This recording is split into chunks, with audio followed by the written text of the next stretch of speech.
ব্রহ্মপুত্র ঘাঘটের পলিমাটিতে গড়ে ওঠা উত্তরের প্রাচীন জনপদ গাইবান্ধা। জেলার ৭ উপজেলার মধ্যে ৪টি চরাঞ্চল।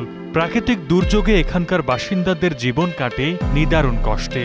নদীর করাল গ্রাস থেকে বাঁচতে ছুটতে হয় এক চর থেকে অন্য চরে। চরের বিস্তীর্ণ জমিতে চাষাবাদ হয় মরিচ, ভুট্টা, কাউন সহ নানা ফসল। তবে এসব শস্য বাজারজাতে কৃষকদের পড়তে হয় বিড়ম্বনায়।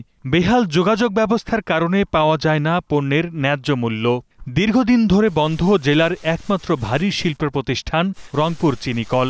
কাজের জন্য আজও মানুষকে ছুটতে হয় রাজধানীসহ দেশের বিভিন্ন জেলায়। গাইবান্ধাতে দিন যাচ্ছে, মানুষ কর্মহীন হয়ে পড়তেছে, আর একটা চাপা দুর্ভিক্ষ চলতেছে, মানুষ বলতে পারতেছে না। এই চরাঞ্চলের মানুষকে নির্বাচনী ইস্তেহারে তাদের কথাটা যেন বিবেচনায় রাখে। বহুদিনের আকাঙ্ক্ষিত একটা রাস্তা ডিবি রোড 4 লেন হবে।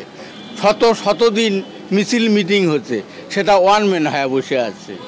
জেলাটির প্রশাসনিক কার্যক্রম সহজ করতে ভাগ করা হয়েছে 5টি আসনে। এর মধ্যে সুন্দরগঞ্জ উপজেলা নিয়ে গাইবান্ধা 1 আসন, সদর উপজেলা নিয়ে গাইবান্ধা 2 আর সাদুল্লাপুর এবং পলাশবাড়ি নিয়ে গাইবান্ধা 3। নেতা আসে নেতা যায়, ভাগ্য বদলায় না এ অঞ্চলের মানুষের।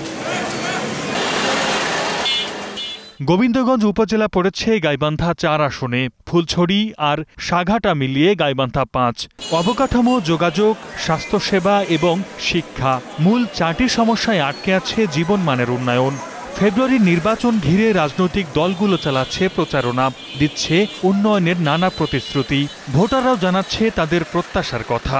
গাইবান্ধার যেই জনপ্রতিনিধি আসুক, যে দলেরই আসুক, সবার আগে তাকে বা রাষ্ট্রের এই স্বাস্থ্য খাতে তাকাইতে হবে। বিশ্ববিদ্যালয় চাই, ইপিজেড চাই এবং কর্মস্থান তৈরি করার জন্য বা খেলাধুলার মাঠ চাই।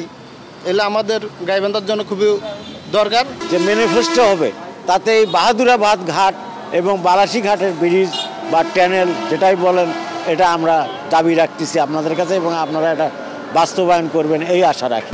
পরিকল্পিত উন্নয়ন আর সরকারের সুদৃষ্টি পেলে প্রকৃতির আশীর্বাদ পুষ্ট জেলাটি সাজানো যেত পরিপাটি রূপে। সর্দার মোহাম্মদ আরিফ, স্টার নিউজ।